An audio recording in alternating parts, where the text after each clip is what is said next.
Worksheet number 23 को discuss कर रहे हैं। इस वर्कशीट में आप इस चित्र से समझ जाओगे कि हम क्या पढ़ने वाले हैं। हमने पाठ 6 शुरू किया था, उसी में पहला जो है तंत्र, हमने 4 तंत्र इसमें पढ़ने हैं। पहला तंत्र मानव पाचन तंत्र आज हम इसमें पढ़ेंगे। तो आइए देखते हैं क्या होता है ये।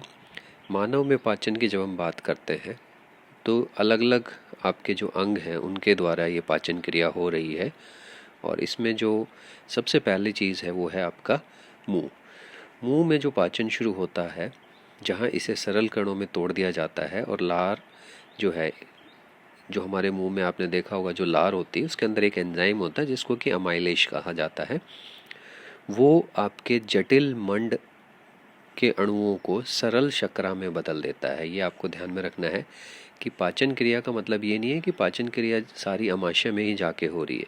पाचन क्रिया आपकी मुंह से शुरू हो जाती है और सबसे पहला जो पाचन होता है वो, अगर हम बोले, कार्बोहाइड्रेट का होता है। मंड जो है आपका स्टार्च जिसको हम कहते हैं वो कार्बोहाइड्रेट है, और उसके पाचन क्रिया जो है आपके मुंह से शुरू हो जाती है, जिसमें अमाइलेज नाम का एक एंजाइम जो है उसको जटिल अणु से सरल में बदल देता है। तो आपके मुंह में जो एंजाइम काम करता है उसका नाम है लार अमीलेज नामक एंजाइम, जो मंड से जटिल अणु को सरल में बदल देता है। अमाशय में पेप्सिन एंजाइम की हम बात करेंगे जो प्रोटीन को तोड़ता है। और अग्नाशय के अंदर ट्रिप्सिन, जो कि आपके पेंक्रियाज हैं, वहाँ से ट्रिप्सिन नाम का एक एंजाइम और लाइपेस नाम के जो दो एंजाइम्स आते हैं आपके शुद्रांत के अंदर, और वहाँ पर वो प्रोटीन और वसा को तोड़कर छोटे अणुओं में बदल देते हैं। तो ये चित्र के द्वारा हम देख सकते हैं। सबसे पहले आपका जो ये मुंह का हिस्सा दिखाया गया है इसकी हम बात कर रहे हैं। यहाँ पे क्या हो रहा है, लार जो है वो आपके अणु वो में बदल रही है किसको, मंड को, मतलब कार्बोहाइड्रेट को। ठीक है, तो ये चीज़ आपको ध्यान में रखनी है। आइए आगे चलते हैं। अब हम बात करते हैं आहार नलिका की।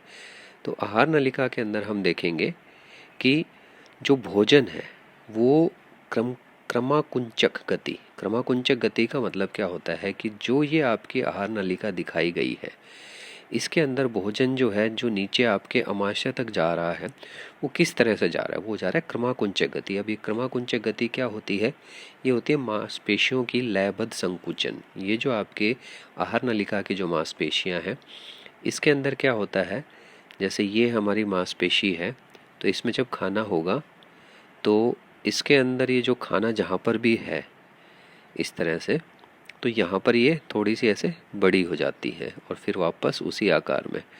तो ये जो खाना है इसके अंदर, इसके ऊपर का जो हिस्सा है यहाँ पे मांसपेशियाँ सिकुड़ जाएंगी और नीचे की जो हिस्सा है वहाँ पे मांसपेशियाँ थोड़ी सी खुल जाती हैं। तो ये लयबद्ध संकुचन कहा जाता है। ऊपर की सिकुड़ेंगी तो बल जो है नीचे की तरफ लगेगा, जिससे खाना नीचे की तरफ जाएगा, और इसी प्रक्रिया को क्रमाकुंचक कहा जाता है। ठीक है, और इसके द्वारा खाना कहाँ जा रहा है, आपका मुंह से अमाशय तक पहुंच रहा है। अब अमाशय की बात करें, अमाशय जो है इसके अंदर जो है गैस्ट्रिक ग्रंथियां या जठर ग्रंथि मौजूद होती हैं, और इन ग्रंथियों का काम क्या है, एक तो हाइड्रोक्लोरिक एसिड ये देती हैं। अब सबसे इम्पोर्टेंट है इस हाइड्रोक्लोरिक एसिड का काम क्या है, क्योंकि जो हमारे अमाशय के अंदर हाइड्रोक्लोरिक एसिड होता है, हमारे अमाशय की जो आकृति होती है उसको जे शेप बोलते हैं। ठीक है, ये एक जे, इंग्लिश के जे अक्षर का आकार होता है इसका। हाइड्रोक्लोरिक एसिड जो है इसके अंदर सबसे पहला जो इसका काम है वो क्या करता है कि जो खाना आया था उसके अंदर जो भी हानिकारक सूक्ष्म जीवी हैं, क्योंकि हमारे जो मुंह के अंदर है वो क्षारीय वातावरण होता है, पेट के अंदर जो है अम्लीय वातावरण बन जाता है इस हाइड्रोक्लोरिक एसिड की वजह से। तो जो भी सूक्ष्म जीवी वगैरह जो हानि पहुंचा सकते हैं वो सब यहाँ पे ख़त्म हो जाएंगे।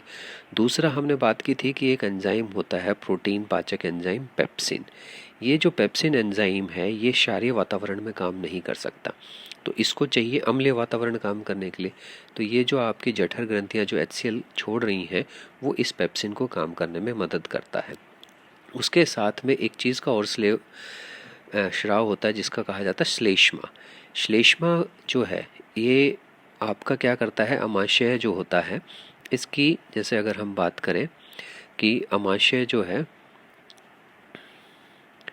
ये इसकी जो अंदर की ये जो हिस्सा है, क्योंकि अब हाइड्रोक्लोरिक एसिड तो बहुत ज़्यादा स्ट्रॉन्ग होता है, तो इसके अंदर के हिस्से में एक परत बना लेता है, जिससे कि आपके अमाशय की इन दीवारों को हाइड्रोक्लोरिक अम्ल से कोई नुकसान नहीं होता। तो ये जो है आपके अमाशय की दीवारों को जो बचाने का काम कर रहा है वो श्लेष्मा कर रहा है, ठीक है ना।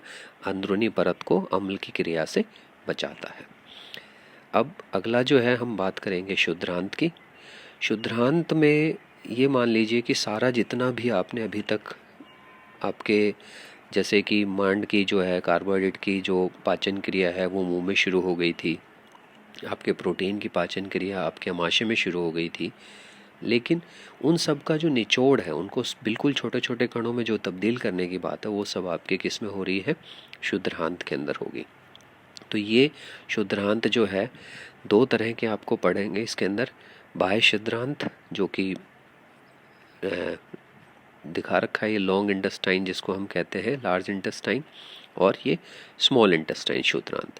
तो पहले हम शुद्धांत की बात करें। यहाँ पे कार्बोहाइड्रेट, प्रोटीन, वसा का पूर्ण पाचन होता है, ठीक है ना। और इसके अंदर हमारा अमाशय से आने वाला जो भोजन है वो कैसा था, अम्लीय था। तो उस अम्लीय भोजन को ये जो हमारा यकृत है, लीवर है, ये एक तरह का जो है पित्रस स्रावित करेगा। ये पित्रस जो है इस खाने में, शुद्धांत में वो खाना जाने से पहले ही ये पित्रस जो है इसमें मिल जाएगा और इस खाने को वापस से क्या बना देगा, क्षारीय बना देगा। अब क्षारीय बनने के बाद जब ये हमारे शुद्धांत में पहुंचा, ठीक है, तो ये जो पित्रस था इसने एक सबसे बड़ा काम क्या किया यहाँ पे, कि जो वसा के जो बड़ा आकार था उसको उसने जो है पित्त लवण उन्हें छोटी गोलिकाओं में तोड़कर एंजाइम क्रिया की क्षमता बढ़ाने के लिए बदल देता है। तो वसा को जो है बड़े आकार से छोटे आकार में कर देता है ये पित्त लवण या पित्तरस, ठीक है। तो यहाँ पे पित्त लवण दो काम कर रहा है, एक तो वातावरण को अम्ल से क्षारीय वापस बना रहा है भोजन के, और दूसरा जो आपके वसा के जो बड़े कण थे उनको छोटा बना जाता है। अग्नाशय जो है आपका पेंक्रियाज जिसको हम कहते हैं, वहाँ से कई सारे एंजाइम आते हैं जिनमें ट्रिप्सिन है, लाइपेस है, ये सब जो है शुद्धांत में पहुँचेंगे। और शुद्धांत में पहुँचने के बाद जो ट्रिप्सिन है वो प्रोटीन को पूरी तरह से पाचन करने में मदद करेगा। लाइपेस जो कि आपकी वसा के छोटे कण बन गए थे उनको ख़त्म कर वापस तोड़ने में मदद करेगा। इस तरह से जो है आपका चाहे वो मांड हो, कार्बोहाइड्रेट हो, प्रोटीन हो और वसा हो, सब के सब जो है आपके जितने सूक्ष्म कण हो सकते हैं उनमें वो तब्दील हो जाते हैं। अब प्रश्न ये आता है कि अब ये पाचन क्रिया तो पूरी हो गई, लेकिन इसके बाद क्या होगा।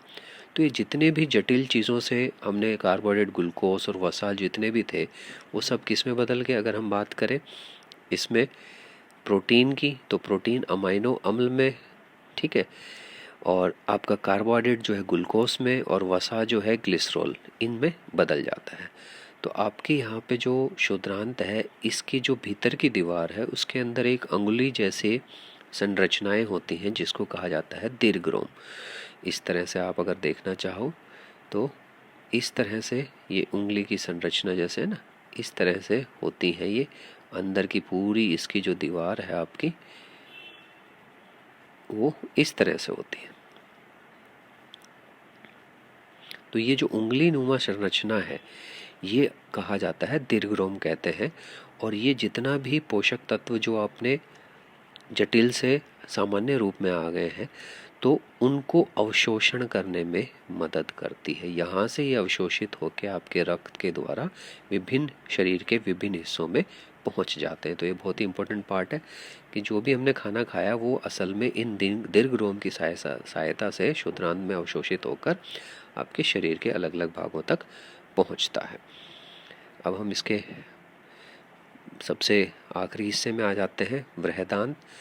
बृहदान्त मतलब जब लार्ज इंटेस्टाइन जो आपका इसके अंदर जो है खाना जितना भी इस्तेमाल होना था वो सब अवशोषित हो गया, उसके बाद जो बिना पचा हुआ भोजन यहाँ पे बड़ी आंत में चला जाता है और जहाँ दीर्घरोम इस सामग्री से पानी का अवशोषण कर लेते हैं। तो यहाँ पर भी दीर्घरोम उपस्थित होते हैं और जितना भी इसमें अब जो पानी है अधिक मात्रा में वो सब अवशोषित हो जाएगा और बचा हुआ पदार्थ गुदा के माध्यम से हम शरीर के बाहर अपशिष्ट पदार्थ के रूप में छोड़ देते हैं। तो इस तरह से ये पूरी आपकी पाचन क्रिया होती है। अब इसके प्रश्न उत्तर देखते हैं। सबसे पहला प्रश्न है, शुद्धांत में मौजूद किसी एक एंजाइम का नाम लिखें और उसका कार्य भी लिखें। तो हम अगर देखें तो शुद्धांत के अंदर प्रोटीन को पचाने के लिए ट्रिप्सिन जैसे एंजाइम होते हैं जो इसमें, और जो है लाइपेस भी होता है, ये एमसी गलत लिखा हुआ है, जो वसा को तोड़ने में। तो दो एंजाइम की बात है यहाँ पे, ठीक है। दूसरा है क्रमाकुंचक गति क्या होती है? भोजन का आहार नलिका से तयबंद लयबंद होगा, ये लयबंद संकुंचन द्वारा आमाशय तक पहुँचना जो है क्रमाकुंचक गति कहलाता है। तीसरा है हमारे आमाशय में अम्ल की क्या भूमिका है? हाइड्रोक्लोरिक एसिडिक अम्लीय माध्यम बनाता है जो पेप्सिन को क्रिया में मदद करता है और सूक्ष्मजीवी जो आ रहे हैं उनको मारने में भी मदद करता है। चौथा है, पचे हुए भोजन को अवशोषित करने के लिए शुद्धांत की रचना किस प्रकार विशेष है? तो यहाँ पे पदार्थ की दीवारों पर जो है दीर्घरोम होते हैं जो अवशोषण के लिए सतह क्षेत्र को बढ़ाते हैं। दीर्घरोम में रुधिर वाहिकाओं की बहुतायत होती है जो भोजन को अवशोषित कर शरीर के प्रत्येक कोशिका में पहुंचाती है। तो ये प्रश्नों के उत्तर आप देख लेना। ये कुछ जो स्पेलिंग मिस्टेकें लिखने से हो गई हैं इनको आप ठीक कर लेना। और पांचवा प्रश्न, मानव पाचन तंत्र का आरेख बनाना है, जो शुरू में दिया गया एक सुंदर सा आरेख आप बनाओगे इसके अंदर। Thanks for watching this. इसको लाइक करो, शेयर करो और बेटा सब्सक्राइब ज़रूर करो, तभी मैं ज़्यादा से ज़्यादा वीडियो आपके लिए बना पाऊँ।